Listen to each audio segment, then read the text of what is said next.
최근 환율이 급등하고 원재료 등 각종 비용이 증가하면서 식품업계에서는 도미노 가격 인상이 이어지고 있습니다.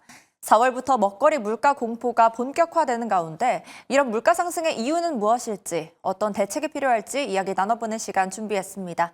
이정희 중앙대 경제학부 교수님 모셨습니다. 안녕하십니까? 안녕하세요. 네, 반갑습니다.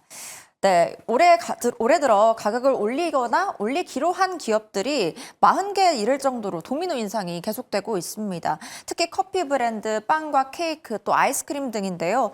또 햄버거, 샌드위치 업체들도 지난 28일 동시다발적으로 올린다는 계획을 밝히기도 했고요. 4월부터는 이제 본격적으로 가격 인상이 이어질 계획인데 이런 인상의 요인이 무엇일까요? 네, 기업들이 이제 가장 인상의 주 원인으로 들고 있는 것은 국제 곡물 가격이라든가 이 식품 원재료의 가격이 많이 올랐다. 그다음에 또 환율이 지금 많이 올랐죠. 그래서 고환율 때문에 수입 물가가 올라가고 있고, 그래서 생산 원가가 오를 수밖에 없다. 이 생산 원가를 반영해서 지금 소비자 가격을 인상하고 있다. 기업들은 지금 이렇게 물가 인상의 원인을 이야기하고 있습니다. 네, 그렇다면 고환율 때문에 수입 물가가 좀 올랐다. 그렇기 때문에 인상을 했다라고 말씀을 해주셨는데 가격을 인상하겠다는 발표 시기도 그리고 횟수도 조금 잦아진 것 같다는 생각이 들거든요. 기분 탓은 아닐 것 같은데 실제로 더 자주 인상을 하는 것인지 왜 그런지 궁금한데요. 사실 식품 물가는 뭐 자주 인상하는 건 아니고요. 왜냐하면은 식품이 원재료 곡물 가격들이라는 것은 항상 변동성이 많습니다. 왜냐하면 기후의 영향도 받고 이 변동성이 많기 때문에 뭐 그때그때마다 인상을 다 할 수는 없을 거고요. 또 인하하는 경우도 사실은 뭐 인하하는 경우는 없지만은 원자재 가격이 또 떨어질 때가 있잖아요. 이런 부분들을 그때그때 반영을 하지 않기 때문에 어느 정도 일정한 시점을 두고 이렇게 반영을 하는데 뭐 최근에는 상당히 좀 잦은 인상을 사실은 주고 있습니다. 네.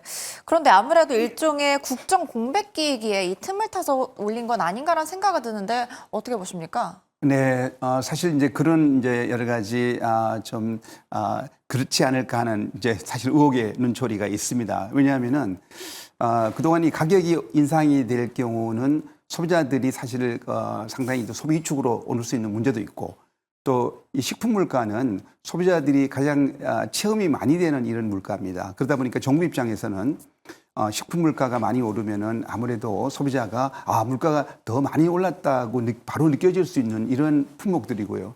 그래서 이게 좀 생활 필수적인 어떤 그런 성격을 갖고 있기 때문에 많이 관리를 하는데 최근에 이런 국정 공백이 좀 길어지다 보니까 기업 입장에서는 여러 가지 인상 요인이 있었다. 그렇다 그러면은 이런 국정 공백이 끝나고 나면은 또 상당히 또 관리가 타이트해지니까 이때 좀 많이 올려놓자. 아마 이런 심리가 발동될 수도 있었다. 그러다 보니까 이 도미노 현상, 물가의 어떤 인상의 도미노 현상이 나타나고 있지는 않은가. 이런 또 한마 의심이 좀 들기도 합니다. 네. 특히 식품 물가는 농식품부가 주무 부처인데 여기서 혈당 관세나 관세 인하를 하고 또 가격 인상 자제해달라는 요구를 하면서 그렇게 물가 관리를 해왔는데 그게 안 돼서이지 않나 이런 생각도 드는데요. 네, 그렇습니다. 사실 그동안에 뭐 할당 관세라든가 이런 걸 적용도 한다든가 물가가 많이 올랐을 때 그렇게 하긴 하는데 그리고 또 식품업체들한테 가능하면 물가를 좀 자제해달라 이렇게 요청을 합니다. 하는데 그게 사실은 뭐 크게 효과가 있다고 볼 수는 없을 것 같아요. 왜냐하면은 일종의 잠시 인상을 하지 않았다 뿐이지 또 언젠가는 인상을 하게 되기 때문에 결국에는 결과론적으로는 인상이 될 가능성이 많습니다. 그래서 사실 우리가 기업들한테 뭐 인상을 하지 말아달라 이렇게 요청하는 이런 방식은 좀 바뀌어야 되지 않은가. 그것보다는 차라리 정말로 원재료 가격이 얼마나 올랐나 이런 것들을 좀 분석을 해서 왜냐하면은 원재료 가격이 사실은 많이 안 올랐는데도 불구하고 그보다 더 많이 올린다든가 또 편성해서 인상하는 경우도 있을 수 있습니다. 이런 거 있기 때문에 이런 부분들의 판단은 소비자들이 판단할 수 있도록 그런 정보를 좀 공개하는 방법도 아마 인상을 좀 억제할 수 있는 이런 방법이 아닌가 생각됩니다. 네, 아까도 말씀해 주셨지만 특히 밀가루나 옥수수 등 원재료 가격은 작년과 비슷하거나 내리기도 했거든요. 그런 측면에서도 한번 말씀해 주시죠. 네. 네, 지금 최근에 곡물 가격이 동향을 살펴보면은 가장 직접적으로 가장 많이 올랐던 시기가 우크라이나 전쟁 때입니다. 이때 국제 곡물 가격이 아주 급등을 했습니다. 급등을 하다가 조금 이제 안정세로 조금 돌아섰지만은 여전히 전반적으로는 가격이 좀 그전에 비해서 높은 이런 추세를 보이고 있다. 그래서 기업들 입장에서는 이게 계속 누적되어 와 있기 때문에 지금 이렇게 올릴 수밖에 없다. 이렇게 이야기할 수가 있고요. 근데 이제 지금 최근에 보면은 뭐 설탕이라든가 이런 이 곡물 가격은 지금 좀 오르는 어떤 모양새를 보였지만은 소맥 같은 밀 가격은 좀 어느 정도 안정이 되어 있거든요. 그러니까 이게 곡물마다 차이가 있습니다. 차이가 있고 또 카카오라든가 커피, 그다음에 이런 뭐 올리브유라든가 식용유 이런 부분 이들이 좀 많이 올랐다. 근데 이제 그게 얼마나 그게 소비자 가격에 영향을 주고 생산 원가에 어느 정도 영향을 줬는지 부분들은 그건 소비자들이 잘 알 수가 없기 때문에 오르니까 정말 올랐나 정말 그 원재료 가격의 인상분만큼 올린 건지 더 올린 건지 그거는 소비자가 잘 모르기 때문에 네. 그런 정보는 정부가 좀 소상히 소비자들에게 좀 알리는 것도 하나의 물가 관리의 한 방법이 되지 않을까 생각합니다. 네, 좋습니다. 그리고 식품 기업의 매출도 한번 살펴보면서 한번 이야기를 나눠보도록 할게요. 고환율 속에 K푸드 인기에 힘입어서 사실 실적 호조도 예상이 되고 있는 상황이거든요. 그에 비해서는 좀 과다한 게 아닌가 생각하시는 분들도 있을 것 같은데 한번 매출 등 지표도 한번 얘기해 볼까요? 네, 지금 식품이 사실은 이제 K푸드가 세계적으로 많이 열풍이 이제 있었습니다. 그래서 계속 꾸준하게 K푸드가 뭐 국제 시장에서 상당한 성과를 보이고 있는 상황입니다. 그러니까 이게 환율이 떨어지게 되면은 아무래도 이런 가격 경쟁력은 더 생길 수가 있는 거죠. 이렇기 때문에 해외에서는 K푸드가 상당히 좀 잘 팔리고 있고 한데 국내에서는 이렇게 자꾸 이제 물가가 오르고 하기 때문에 도리어 국내 소비자들은 좀 이렇게 소비가 억제될 수밖에 없는 이런 상황이라서 우리 식품 기업들이 국제 경쟁력을 좀 더 갖추고 국제적인 시장에서의 어떤 그런 수요에 잘 부응하면서 국내에서는 최소한의 어떤 그런 이 소비를 억제시키지 않는 이런 측면에서의 어떤 그런 가격 관리를 해줬으면 좋지 않을까 이렇게 생각합니다. 네, 좋습니다. 또 가공식품 물가 상승률이 지난해 1%를 유지하다가 올 1월에 2.7%로 급등하기도 했습니다.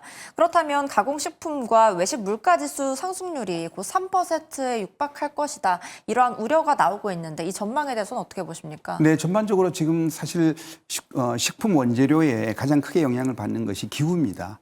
그래서 이제 이상기후 문제가 지금 계속 이제 찾아지고 있기 때문에 이런 문제가 지금 생산에 차질을 주고 있고 공급을 떨어뜨리는 문제가 있습니다. 그래서 뭐 최근에 예를 들어서 지중해 연안에서 많이 생산되는 올리브 같은 경우가 지금 가뭄 때문에 네. 많이 수확량이 줄었다 그래요. 그러다 보니까 올리브유라든가 이런 것이 가격 급등했고 커피 원두도 주 생산 지역에서의 어떤 가뭄 때문에 상당히 공급이 좀 줄어들고 있다. 이러다 보니까 이제 국내에 영향을 받고 있는데, 그래서 참 이런 부분들은 소비자들이 사실 가장 우리가 밀접하게 뭐 카카오 같은 경우는 초콜릿이라든가 네. 또 외식 분야에도 많이 영향을 주는 물가들이거든요.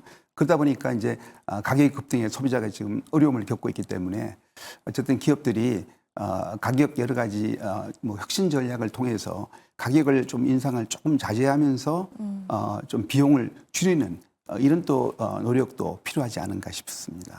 네, 기후 위기도 있고 또 높은 환율도 있고 그렇기 때문에 어쩔 수 없이 높이는 경향이긴 하지만 그만큼 우리 소비자들에게는 큰 부담이 될 수 있겠다. 굉장히 어려운 상황이지 않나 네, 그렇게 생각이 듭니다. 특히나 소비 침체가 계속되고 있는데 이러한 가격 인상이 가게 경제에는 큰 부담으로 부정적인 영향을 미칠 것 같은데요. 네, 그래서 식품 외식 부분들은 우리 생활에 필수적으로 지금 자리 잡고 있기 때문에 매일매일 내가 소비하던 예를 들어서 나는 라면을 즐겨 먹던 이런 또 서민층이 라면 가격이 오른다든가 김밥 가격이 오르고 뭐 이러면은 아무래도 그 영향을 좀 부담이 클 수밖에 없습니다.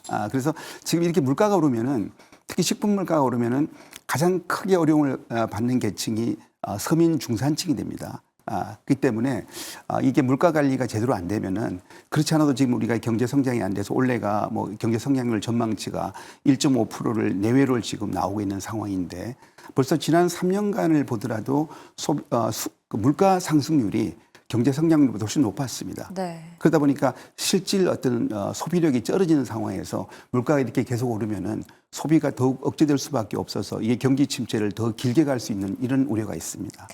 네, 그리고 소비 위축을 했기 때문에 돈을 쓰지 않아서 오히려 이제 식품 업체들이 단가를 올린 게 아닌가 뭐 이렇게 생각도 드는데 그렇다면 악순환이 될 수도 있겠네요. 네, 악순환이 될 수도 있죠. 근데 사실 뭐 소비가 안 되기 때문에 식품이 물가를 올린다기보다는 왜냐하면 이게 식품 가격은 경기에 좀 영향을 아무래도 좀 상대적으로 덜 받습니다. 네네. 그리고 가격 자체가 아주 고가가 아니기 때문에 그래서 소비자들은 어떤 그 가격에 좀 비탄력적인 특성을 보이기 때문에 가격을 올리는 것이 기업 입장에서는 좀 유리합니다. 소비자들은 어쩔 수 없이 끌려갈 수밖에 없기 때문에 이런 특성이 있어서 이런 부분들도 우리가 이해할 필요가 있다고 생각합니다. 네, 올라간 물가를 다시 내리지는 못하겠지만 물가를 잡고 또 소비 심리를 회복시키기 위해서는 어떤 방법들이 있을까요? 뭐 지금 당장 이제 경제 성장률이 저하돼 있기 때문에 우리가 네. 이제 경제가 다시 정상화되는 것이 이제 중요한데요. 중요한데 그 부분들은 뭐 상당히 시간이 좀 걸리는 부분이지만 이게 그래서 정부는 최대한도로 물가 관리를 위해서 노력을 하면서 한편에서는 그런 소비자에게 어떤 그런 가격에 대한 어떤 변동의 정보라든가 이런 것들을 주고 또 한편에 이상 기후에 어떤 대응하는 이런 또 정부의 어떤 노력이 이건 중장기적인 노력이 필요할 겁니다. 이렇게 해서 앞으로의 원자재의 어떤 그런 수급 불안정이 좀 줄어들 수 있도록 이렇게 하는 것도 식품 관련된 물가를 안정화시키는 데 좀 하는 노력이 하나가 될 수 있다 이렇게 봅니다.